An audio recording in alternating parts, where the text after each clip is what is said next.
nights popping bottles at the bottles. Sticking on the drinking, looking like it's water. God complex, nigga walking on the water. Certified gold member, I'm groovy like I'm Austin Powers. Bitch, I got powers. Bitch, look me in my eyes, she just lost her powers. The man, the myth. What's up, family? Welcome to another episode of BELLE'VYBEZ.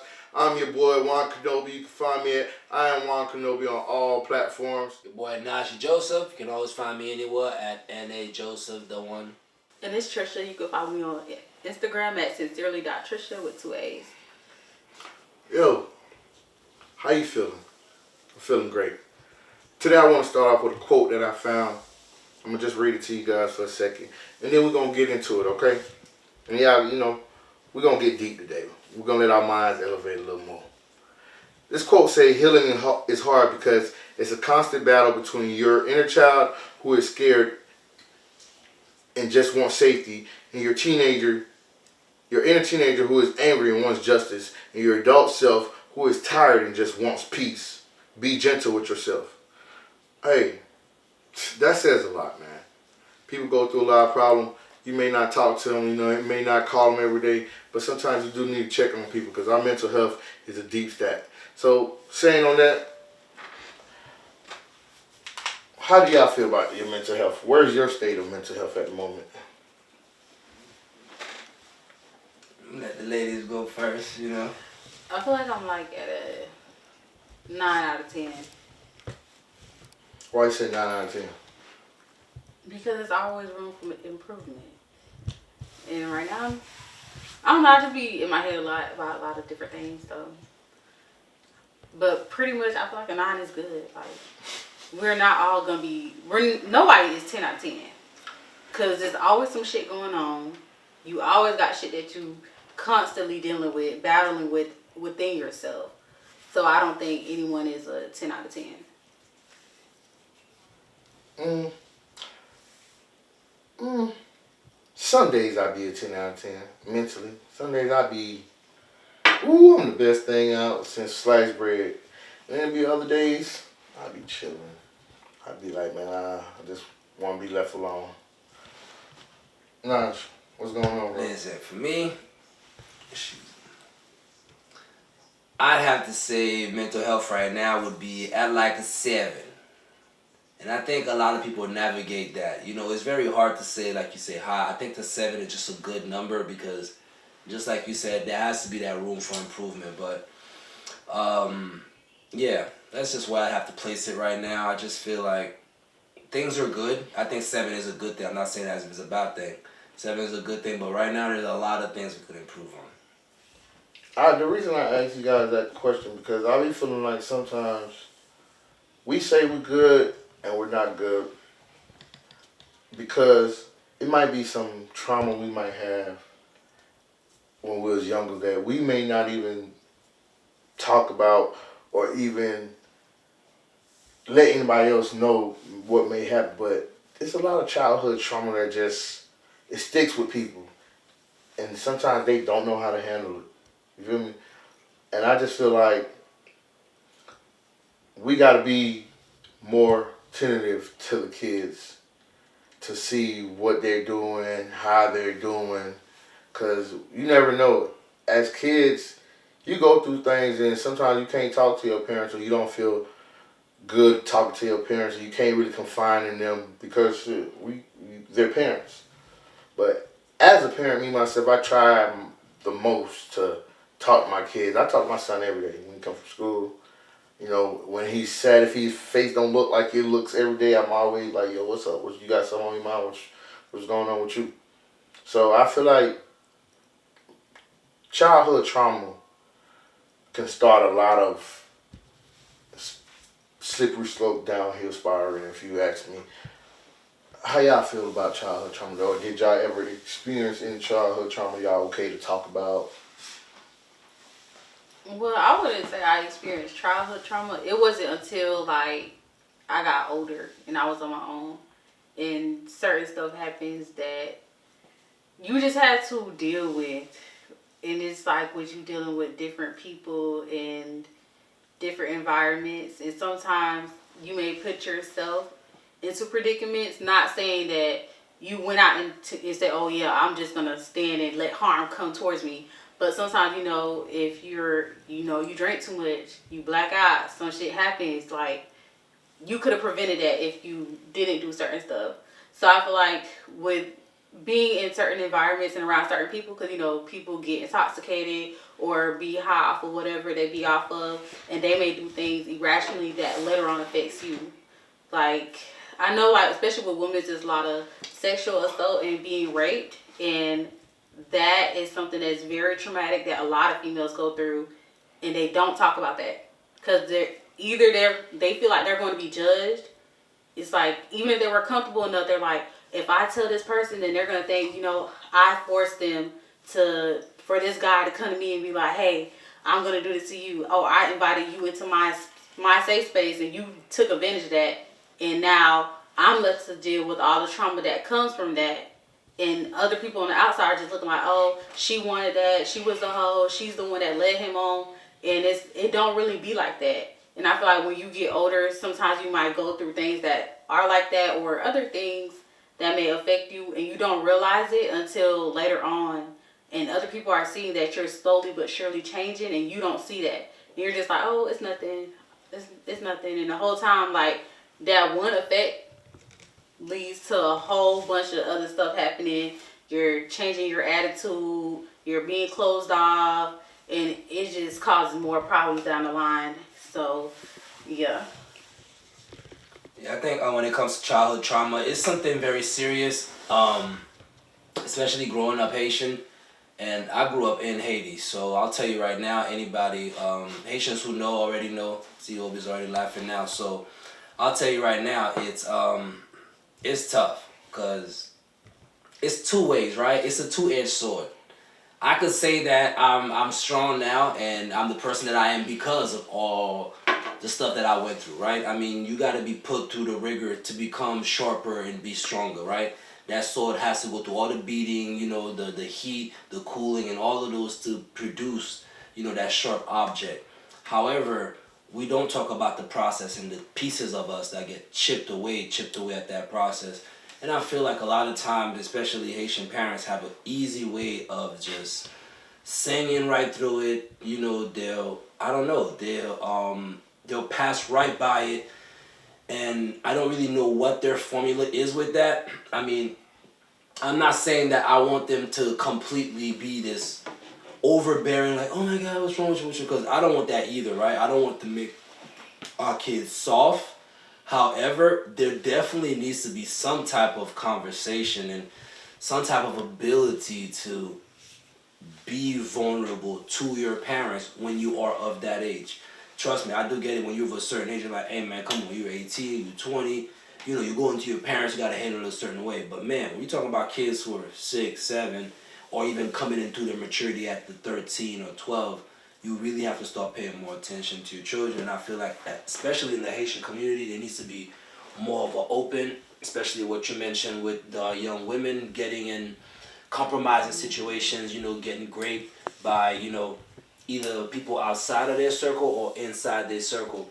And then when it happens inside their circle, it's the hardest thing to talk about that, because not only would that woman be shamed, then the guy almost feels like they're not getting the consequence, like you say, and then other men are looking at it like, oh, this is the girl to slide on. So it's like it's a bad thing in either way, and that's a deep societal thing that I feel like we really need to dig into it as a people.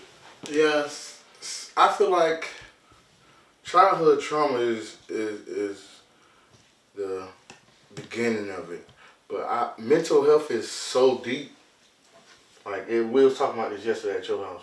Mental health, you can really go down that rabbit hole and look way deeper, because a lot of stuff not only happens in your child, but because of the environment you're around, like the people that you're around, the places that you are. Like, certain kids are the way that they are because that's all they know.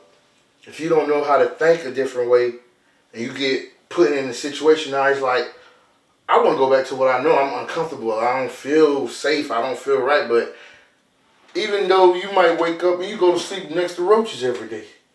The first time you ain't sleeping next to roaches, you like, man, something wrong? Like, cause you done got so accustomed to sleep, you got so accustomed to that thing, and it's just like, just cause you're going through it doesn't mean it's the right thing to go through. Doesn't mean that that's how life is for everyone, and people are just gonna be looking at it like that. With that saying, like, I feel like black people should start going to therapy at a young age. Talking to somebody, even with the counselors at school for the kids, if you're talking about childhood trauma, they should, find a way to just get their minds together. I feel like sports is a good way of helping kids or helping people, working out. Me and my fat stuff, I don't work out. I like to eat. That's how I do. I like to eat. I like to do music. But you got to find something besides the norm to get your mind out of it. And I feel like a lot of people, when it comes to therapy, they're thinking like, oh, I gotta go to therapy if I'm crazy. Like, if I'm like really like mentally unstable. When it's not that, like, I feel like therapy is something that will help you deal with your emotions or deal with the trauma and whatever happened in your past that you're not dealing with. Because we be thinking something happens and we just brush it off. Oh, it's okay. That shit comes back later on to bite you in the ass. Like, because I've had that happen to me. Like, I'm just more of a, something happened, I ain't finna stress about it, it's whatever. But it's not until like 2 years ago, and I had to really sit and deal with everything that I was putting on the back burner. That shit is horrible. You're better off dealing with that right then and there instead of waiting until later on. Because then it's like you get emotionally drained, mentally drained. Then it starts to take a toll on you physically. You don't want to do nothing. You get depressed. Like, it's better to nip that shit in the bud, deal with it then, and then move forward. And I feel like if I went to therapy then, I wouldn't have went through all of that when everything came back and resurfaced. I feel like a lot of people go through generational trauma and they need therapy for it. You feel me? Because somebody might be blaming you for some shit they mama did. They're like, I ain't got nothing to do with it. I wasn't here when all this went down. You went through this past pain. You need to go talk to somebody about this. You can't talk to me. You can't talk to me because a lot of people, they don't know how to handle it, so they lash out. That's how a lot of people get. The kids be like, oh, they're going through beatings, but don't really know, like, boy, your mama went through it, so this is how she know how to do this because this is all she knows. Somebody hurt her. That's why when they say hurt people, that just be real, even in a relationship. You feel me? It's so much different type of trauma that people go through that the outside world don't even look like. Like, as men, people don't think men go through trauma and have problems. Man, it is tough being a dude. It is like everything is really on you. You feel me? Women have the luxury to count on us. We can't count on nobody else. You feel me? Don't nobody ever sit down and look at it and be like, damn, let me check on this nigga. Let me see how he doing. You feel me? The only people that really check on me, I talk to her every day. My cousin might talk, Will might hit me up every day. Besides that, I don't hear from none. If a bitch don't need nothing, she ain't hitting me up. If she don't want no dick, nothing, she ain't, you feel me? Cause I'm single, so it's like, I'm just being for real, bro. Like, it's so much trauma that we go through on the daily, yearly, minute basis that people overlook. You feel me? As a man, I know I go through trauma. I don't even try to talk about my trauma. Like, she tell me, oh, you'll never find love again. You right. Because that shit hurt me, and I don't want to be hurt no more. I'm good. I'm straight. I'll walk away from it. Before I get hurt again, I will remove myself and find something else that makes me happy, because you got to find that inner peace. And at this point in my life, I'm good. I'm not at 7 or 10. You think most of the root of this, I think, as I've been listening to us talking right now, and I'm trying to find out, and I'm like, man, those things that we're stating are just facts, right? Those are things that we just noticed. Which is why, they have psychiatrists. There's a whole profession for it because of that. We're still trying to figure out. So one of the first things you would ask if you're trying to diagnose anything is what's the roots of it, right? Mm-hmm. What's the roots? What's the cause? what's causing all this mental health and all this mental trauma from everyone. Because now we can all pretty much accept, which is why we're talking more about it, that everyone has it, right? We can all now say that, hey, we all have mental health trauma that we need to look into. What I'm thinking is, I think the deeper root of it is probably the lack of humanity. And I think it's really, really fake out here, right? It is. Like, man, there's so many organizations, there's people protesting right now probably, right? About some cause, some fish, some animal, some bird, some whatever, right?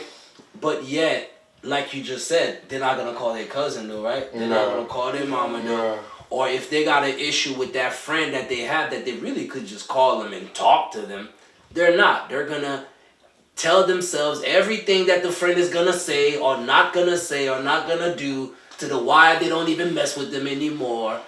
And then they're gonna get other people and tell them the same thing and then try to build this whole coordination to literally black that person out. You know, that's where the blackballing comes from, right? That's where now they call it cancel culture, right?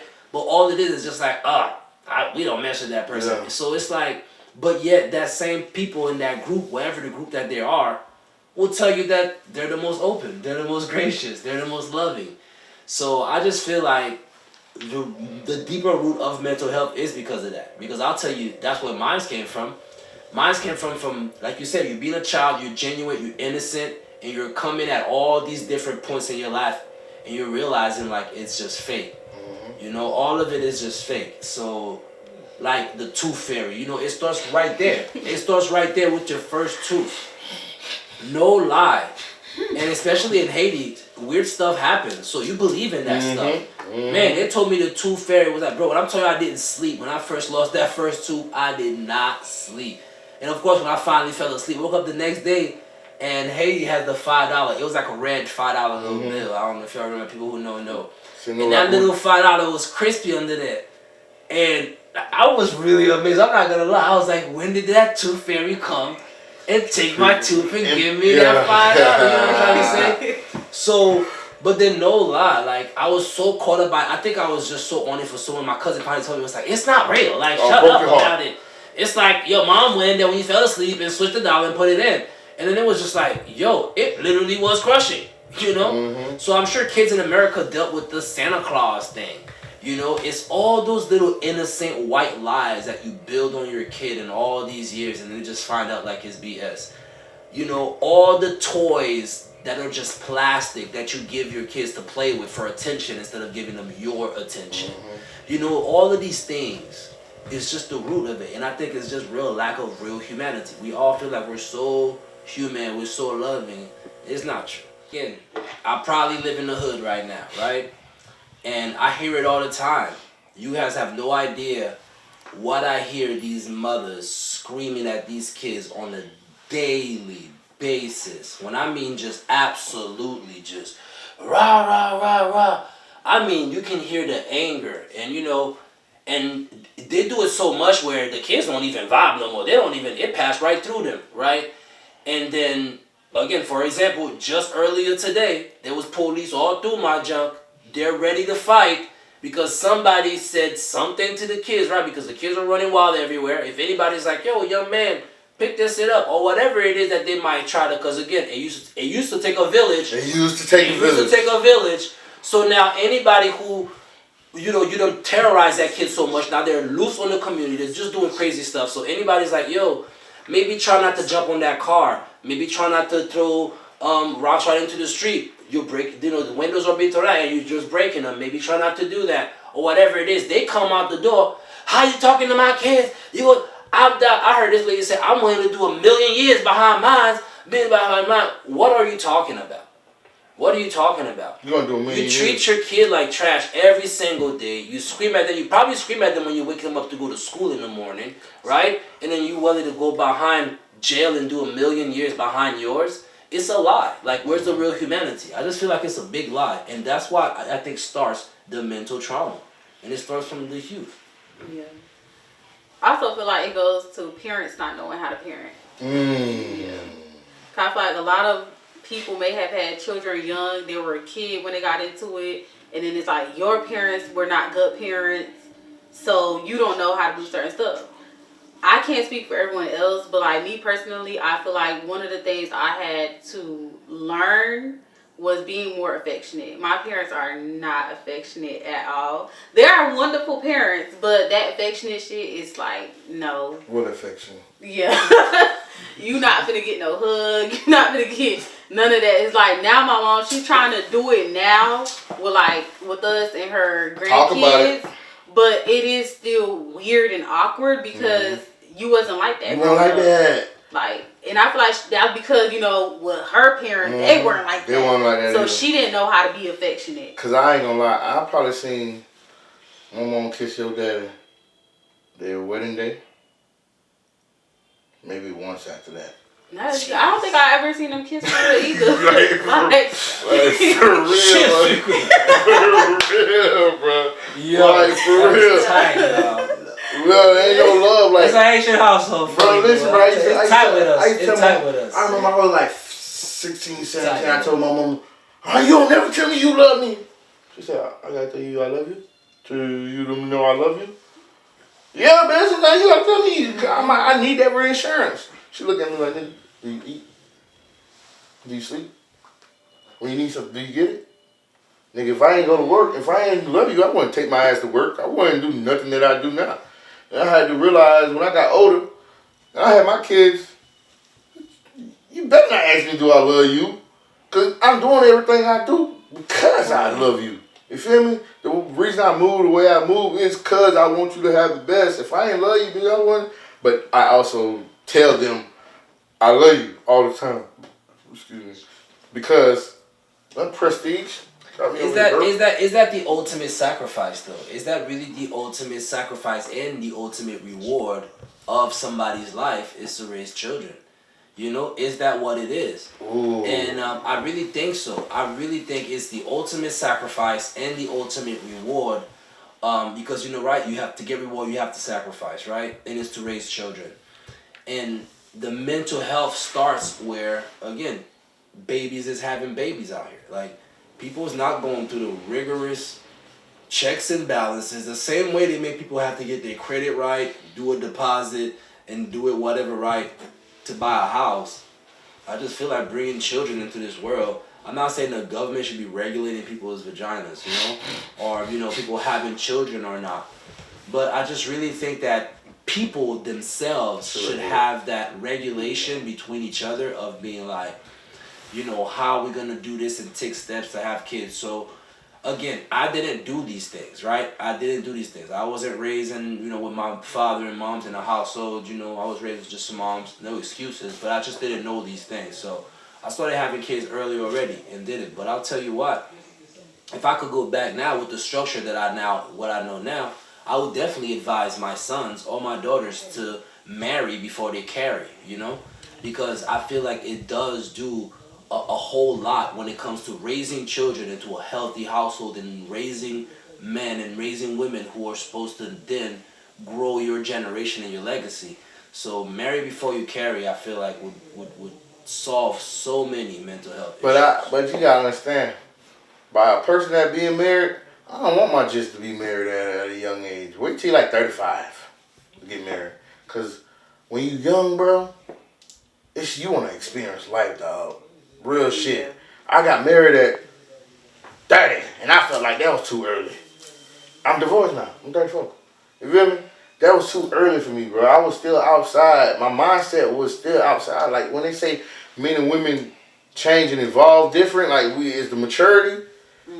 It is, bro. It's all about vetting, bro. Yeah. I mean, what we did wrong, what you did wrong, what I did wrong is we didn't vet. Because even though you want to live your life, if when you married at the age you married, it was your person. I'm talking about, what I'm saying? Soulmate. Because that's the point. When you find your soulmate, your friend, whatever, that's why even if it's crazy, y'all do crazy things together. It's the point. So that life, that thing that you're chasing, that you're like, oh, I wanted to live that. You was 30, bro. Like, what do you mean, man? That's around that age you do that. So again, what it was is about vetting somebody. you know, that's when, yeah, your family probably should have been involved, should have got more involved, should have asked to see her family, should have gotten to know her family, because that's the point. That's like, if you look at other cultures who have successful marriages, that's what they do. They go vet. They go to that other family house. They have dinner with them. They talk. They go come back and be like, son, I don't know. Like, we don't do that anymore. Now, in America, in the Western world, we've got into like, oh, your choice, food, be free, do whatever you want, love, and that's great. I have great sentiment for that. However, it doesn't equal our success. When you look at how we have been going that way, when you look at what that plus and plus equals, it has not been equaling successful marriages. However, you look at the other side of the world where you're looking at people who have more arranged marriages, which it may sound very crazy and foreign to us, but you don't understand how that works. Like, sometimes they vet those families for years, bro. Like, they vet those families for years, and they pick a suitable mate for that person for years. And again, a lot of them will tell you that they didn't have love automatically, but they'll tell you that it built, it came, that it came. You know what I'm trying to say? So, but they may have they may not have love for each other, but they come in with a respect. Yeah, I just feel like better vetting and culture. The culture and better vetting. Because the culture is just really right now, the culture has been absolutely trash lately. It's been basura. A whole lot of basura lately. Hey, caca, a lot of caca. I need. I'm gonna have my son. I'm gonna go to Africa and get a daughter for my son. That's why over there they make you pay a dowry. Yeah. You come to Africa. You think I go to Ghana right now and I just pick up a nice beautiful lady? The village wants to meet me. Yeah, man. They want to see me produce. That's why they want to know right up the top. You paying the dowry. Yeah. Like again, there's steps that they make you right. There's a vetting process. Like, the village elder has to talk to you. Like, you know what I'm trying to say? They have to vet you, you know? So I just feel like out here in America, it's just too loose. You know, it's too loose. And, like, honestly, for example, when I came to America and I learned about prom, I was like, that's crazy. That's crazy. Listen, I'm a father, bro, and I'm just going to let some young whippersnapper who's literally at the day that he's feeling himself the most take my daughter and be like, yeah, bring her back when you want to? That's crazy, son. But yeah, that's the culture in America. Listen, prom. And then we all know that's when it goes down. They know that. They plan it in their whole high school, right? Yeah. That's when it goes down. And then we here as fathers, we as fathers went through it. We know it. And then we still line it up and we actually buy the limo. Who? The fathers. They I buy got the a son. limo. They dress her up real nice and set up with the young whippersnapper football quarterback. He about to lineman in her. Oh, Jesus. Nah, they ain't lying in a minute. Let me tell you, I had my prom. I lied some shit. I ain't gonna lie. I mean, I say nothing because I wanted to pull up the pictures and then I don't want to be kissing and telling. But let me tell you, when I found out in America, it's crazy. Like, it's just straight lineup. You know what I'm trying to say? They put him on the platter. You're not going to go to the foreign country and the father's going to give you his daughter and be like, bring her back whenever. You're crazy. Yes. All right. Hey, this is for real. Cause, well, I ain't gonna lie, I've been going to prom since 9th grade. Cause my brother was older than me. So, I went to prom with him. So, by my senior year, I went to prom and I went by myself and I went to the strip club in the went back to my room with business and I wasn't even stressing on high school because I had already went 3 years and lined something up. Shot fire, pew, pew, pew. I'm knocking shit down, big boy. But that might be a form of mental health too. It might be a little crazy because my uncle done had me think about women at a young age. Listen, but that's why it builds that mentality for them boys when they didn't go to college. Because if they go to college with the mentality of like, I'm finna run through these chicks out here. Like, I just had my first little pump, you know what I'm saying? I'm finna go to college and I'm finna pump. You know what I'm trying to say? Hey. Like, that's the first time I ever rented a hotel on my own. was when I was going to prom. Yeah. And for real, first time I ever rented a hotel on my own. You know? And I mean, I was out there. That was my growing up stage. I was out there. I ain't gonna lie. You know? I was taking trips to Miami at 15 with my uncle. Balling out of control. By the time I got, that's why I'm at 34 right now, bro. My mental is the way it is because of how I grew up. But I'm old now. Like, in my head, I'm an old ass man. Bitch, I did all the other shit. Mm-hmm. I know what my you mean. age, you feel me? I actually feel you. At 15, I was in Miami. I'm gotta be to school the next morning. We leaving Miami 6 o'clock in the morning. I'm coming to school in the motherfucking 4th period. Like, that's why it takes time for men to become mature. Yeah, exactly like you said. That's why we don't become mature until we become 35. Mm-hmm. You're not gonna find that best man until you become 35. Now again, the rule is not the exception. You can find some whippersnappers out there, 28 years old, who got their junk together. 25 years old, own their crib and doing good. But they ain't the niggas they want. The rule is not the exception, right? He boring. He boring. He ain't the nigga they want. He boring. You feel me? That ain't. I'm being real, bro. 9 to 5, he's sticking the straight up, bro. No, listen, Trisha. Y'all mentally fucked up too. Women is mentally fucked up because I'm gonna tell y'all this. I used to be an ain't shit ass nigga. This is coming from a ex ain't shit ass nigga. You feel me? I used to dog and sin about their business. You feel me? I don't give a fuck. Bitch say how can he? I'm him. Fuck it. You feel me? But I know bitches that I used to talk to was talking to good boys that was the right nigga for them, but they would dog them niggas and couldn't fuck with the dog ass nigga. But I feel like that all goes into people just wanting something that everybody else wants. I would have never, ever in my life, if we weren't related and I had to choose you, I would have never did that. I don't want no ain't shit ass niggas. I'm more going to the person who got their shit together, but you a bully. I'm not a bully. But anyways, it's like allegedly. But anyway, I was like, that's all. Like, people wanted something that everybody see, because females talk. Just like niggas talk, females talk. It's like, oh yeah, we don't talk like that. Niggas do talk. They talk. But females talk. You telling your homegirl about this man, how you got knocked down. Next thing you know, they're like, oh shit, I want to try. Thank you. But everyone's not like that. Everyone's not like that though. They're not. I'm not like that. Thank you. But I know like it's people that's like that. You might say, oh yeah, he was dogging me out, but he did this, he did that. And then next thing you know, because you don't spend a little check on this one, you done did this for this one, they hear that and they're like, shit, let me go see if I can get something. And that's how, that's why they end up going to But they're too smart for that. Why would a smart, educated, beautiful woman go for that? That's crazy. That's crazy. Why do you think everybody wants the new J's? Ain't it crazy? Ain't it crazy how? Ooh, that was a good one. I like that. That was good. Ain't it crazy how the real thugs, bro, like they want a college girl, they actually want a nice girl. Yeah. You know what I'm saying? Yeah. I don't know who that is. I want to that's gonna take me out of my environment. That's gonna, you feel me? But then the smart Fannie Willis type ladies. Fannie Willis? Fannie Pat Willis type. Hey, Fannie. You know what I'm saying? I'm not Fannie. She not in my jurisdiction. I don't care. I'm not a fucking great judge. I don't be slinging no thing that ladder. I don't care. Fannie Pat Willis. Miss Kangaroo Pat. You can do whatever you want. They be going after the thugs. Miss Cash Only Phyllis. She was cash only. Miss Cash Only. They go for the thugs. They be college educated. Like he says, they'll have dudes are in their own class. They'll have dudes that's in their study group. They know how smart Marvin is. But they don't want Marvin. They don't trade him on. They won't trade him on. My boy pull up in that little music too loud. You feel me?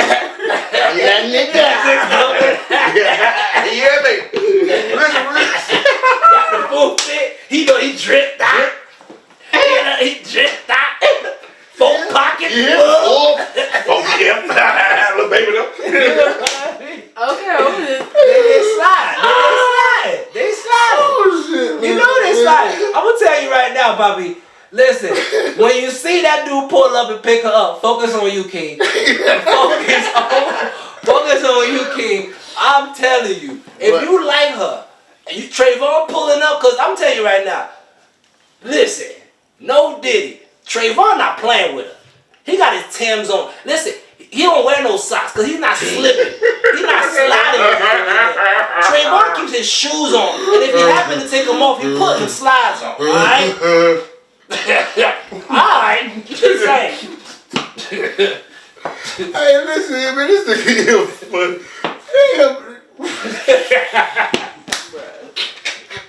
Hey, but that shows you how fucked up mentally people are, like, for real, bro. Cause them the niggas that's winning in life, bro. Winning. The nerds are winning in life, bro. I tell people, I should have kept being a nerd, nigga. Stay my ass in the house watching my Star Wars, my Star Trek, Mind of a Jedi type of shit. If I should have stayed in the books, trying to be nosy, trying to see what outside was about. Got caught outside and I ain't left that motherfucker yet. Even like, nah, females just need to think like, I'm a good dude now because of the fuck up. You feel me? And after you have a heartbreak or two, it brings you down and humble you and be like, but I feel like what really brought me to reality was my daughter. After I had a daughter, see, you got 5 boys. You a kingmaker. Shout out to my baby boys. Me, myself, I got daughters, bro. Like, I wish you would I wish you would. I got sisters. I wish you would try my shit. I'm all in. I'm gonna drop it. What The Rock told the nigga on one movie? Whatever you do to my daughter, I'm gonna do to you. I don't appreciate that, sir. What? Sound like a threat. It is a threat. Because that's my pride and joy. And I feel like if all fathers treated their daughters like that's my pride and joy, a lot of the fuck shit women would go through, they wouldn't even go through. That's what it is. Because dad's supposed to be checking them first, though. That's what I'm saying. That's why I'm saying the marry to carry. Because if you get into that point where you trying to really marry somebody, dad gonna get that time to vet old boy. You know what I'm trying to say? And that's what it is. A lot of dudes don't care, but you can't blame it on the dudes too because, like I said, they may not be in the home. They may not even be in the home. And that was raised by women. That's a whole other conversation then. That's what's crazy thing. Like, that's why I keep saying, like, we fucked up as people. How are men raised by women and you're abusing women? Because they mad. They got that internal, man. You mad. You got. I mean, no sense. It's a woman emotion, bro. I want to. It does make perfect sense. Why you think lesbian couples get in the most fights? They have the most domestic abuse because 2 females is always two cats, bro. Listen, without 2 females fighting, there wouldn't even be reality TV. Oh, There wouldn't even be reality TV if females wasn't fighting like that, hey, bro. Hey, speaking about that, bro. So imagine like you say a female now is raising a man. So even though he's a man, he's raised with that.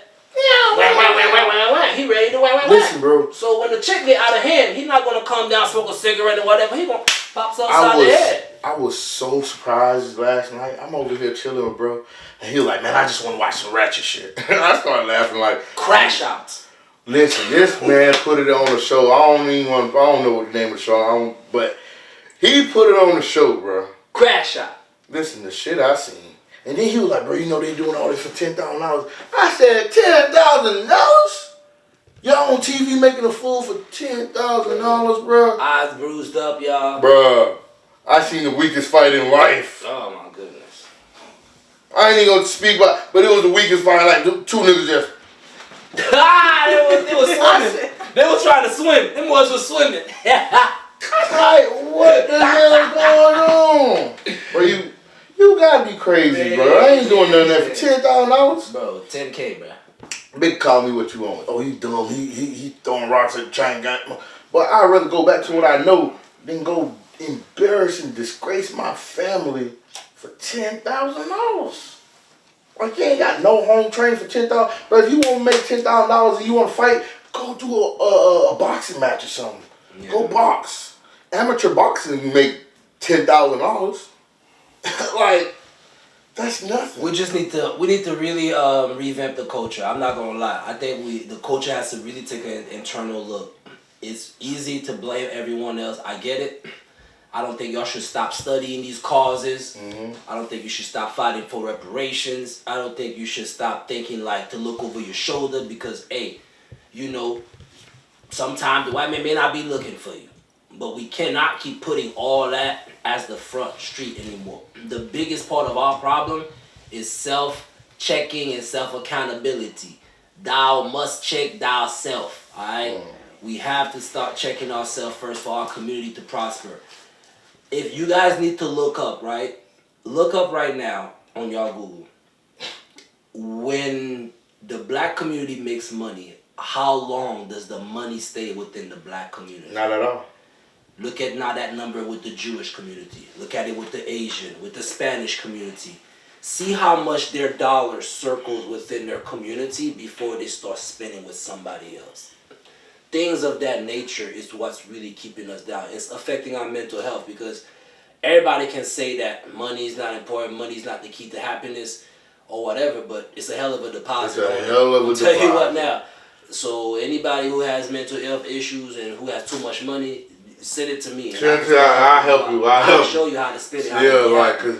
So a big part of our issue is we don't have resources. And that is making us depressed, and it's hurting that really is the manhood. It's hurting the manhood of the man. Listen, we come from the land of the have. Yeah. We don't come from the have-nots. Yeah. Okay? We don't come from have-nots. That's why when we came from our community, we didn't really have...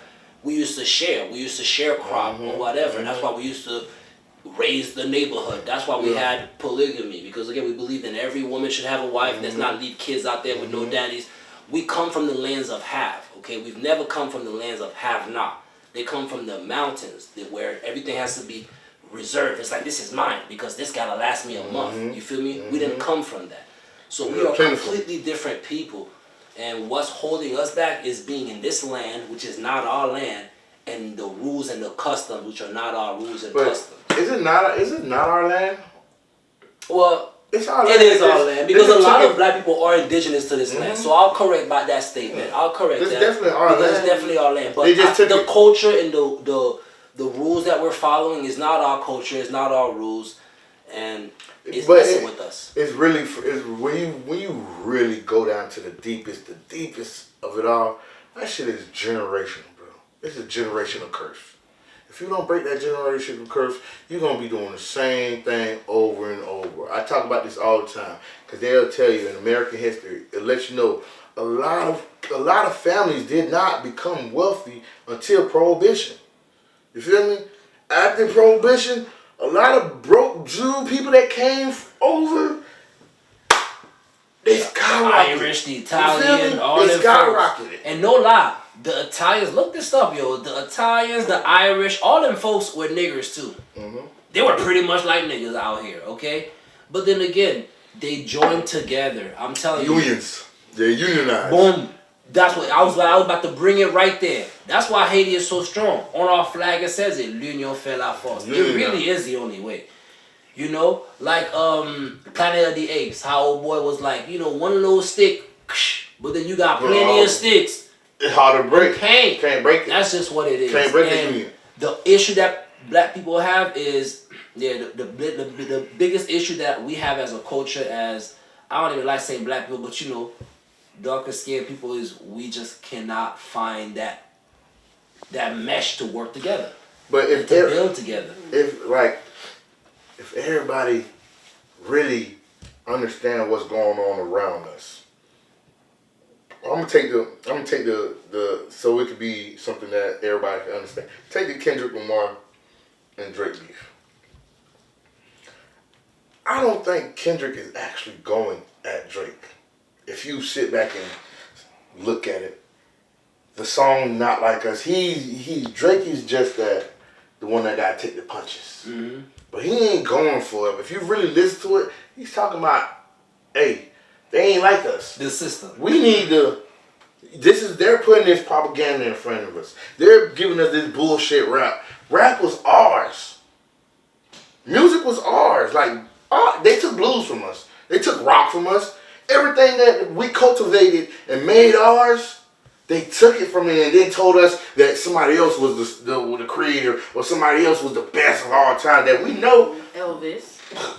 But Elvis will tell you he got his game from somebody else. He watched and stole from other people. You feel me? What he was saying about Drake was, hey, my boy, You're a great artist. You do music. But keep doing that Lover Boy music we love you for. When we come to that gangster, don't come across that line because you ain't that nigga. And then you're our kids listening to you. You ain't really You feel me? Our kids listening to you. You ain't that nigga. You ain't out here really banging. You ain't really out here living that life. So don't you be telling us, nigga. Tell us about the love, the life you live, the love. I don't care if your daddy did that, nigga. Just cause my daddy did something, that don't mean I grew up to do the same shit. You feel me? Niggas in the wheelchair, Jimmy. You feel me? We knew you from Degrassi. You feel me? We used to watch you on TV. You can't come tell me you a gangster, nigga. You was on TV. I don't care how gangster it is over there where you at. You feel me? Nigga, you left from where you was at to get something better. Man, you ain't have it like us. You ain't grow up like us, so you're not like us. You feel me? But the people who really ain't like us is using you as a pawn because they know you're in the middle. You're half black, half white. We could use you. You feel me? Okay. We could use you as a pawn. And Kendrick just like, okay, y'all, this y'all king. This who y'all say, this who bridged the gap. I'm finna show you how he ain't like us either. We accepted him. We made him. You feel me? We the same ones that boosted him up. He showed love to us. You feel me? Because that's how he really got everybody's attention. Because Drake jump on your shit, it's going through the roof. He, Kodak, everybody, he came behind a lot of big name stars. You feel me? And when it came down to it, Kendrick was just like, man, listen, you helped me come up too. I f with you. You my nigga. Only when you talking about this. You feel me? Once you go to talking about this, now I got a problem because now our youth is jumping in this. That's where their mind is. And I'm trying to take the youth, shift the culture, but they don't want to listen to me because I ain't giving them that bop.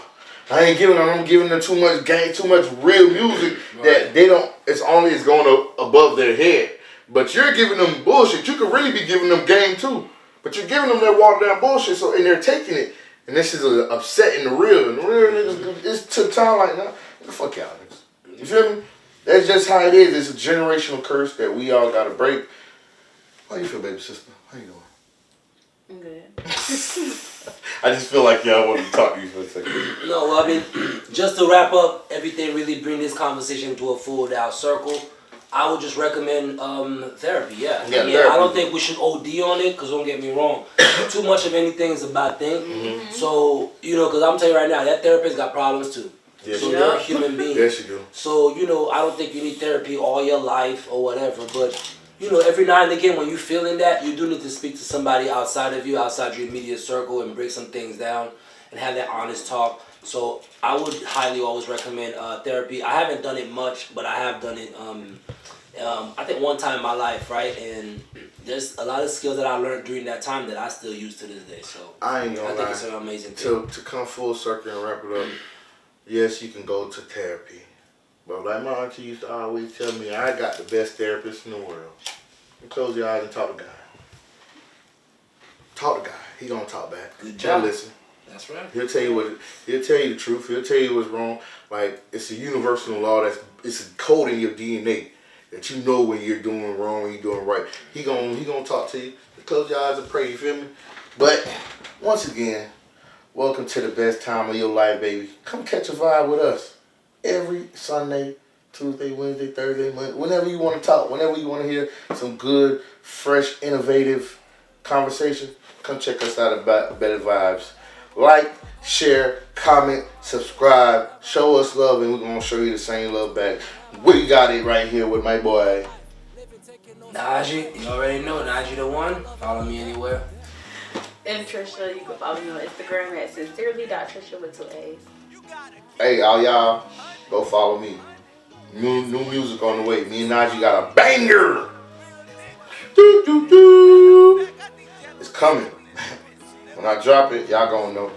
Mixtape on the way. Last Jedi. What it is, cause they don't want to protect me when I'm in the streets. We out of here. Deuces. I made it up, I still can't believe.